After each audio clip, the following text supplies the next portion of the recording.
Chelsea, I cheated on my boyfriend and then broke up with him.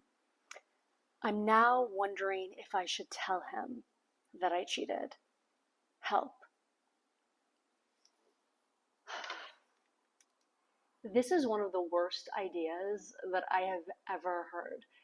And I'll preface that by saying that if the person you cheated on, if your partner just knows it, they can feel it, and they're asking you over and over, are you cheating on me? And there is a difference. Let's just say that there is a difference that someone that is suspicious about everything, I wouldn't even recommend being with that type of person because that overly suspicious characteristic often drives people to do the very thing that they're being scolded and punished for.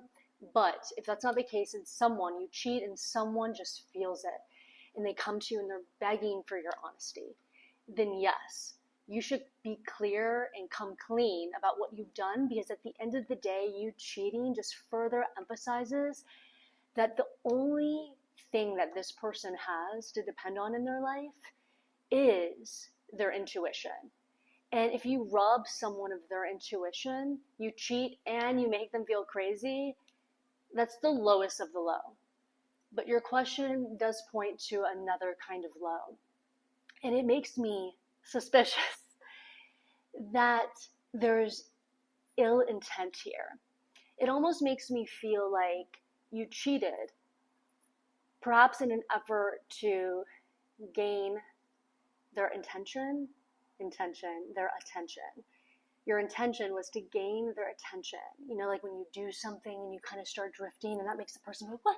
What's happening? What's happening? You know, come after you to chase you. It makes me feel like that was either the case and it didn't happen,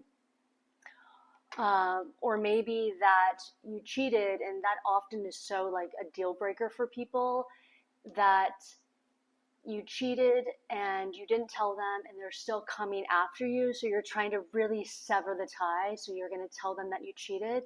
Those are two possibilities.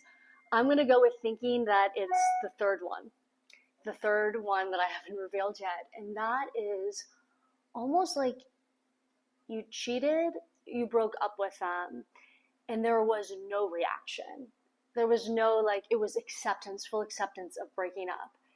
And now you're like, oh my God, they weren't pained by this enough. I was in pain and I cheated.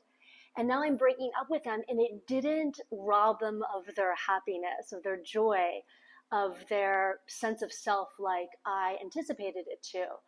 And maybe like part of my sense of self has been robbed and that's why I was cheating to begin with. And they're not at my level. I want to lower them.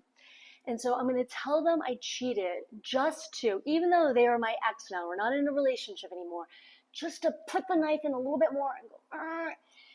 Cheating is a sickness. And what's so sick about it is often the insecurity that drives you to cheat.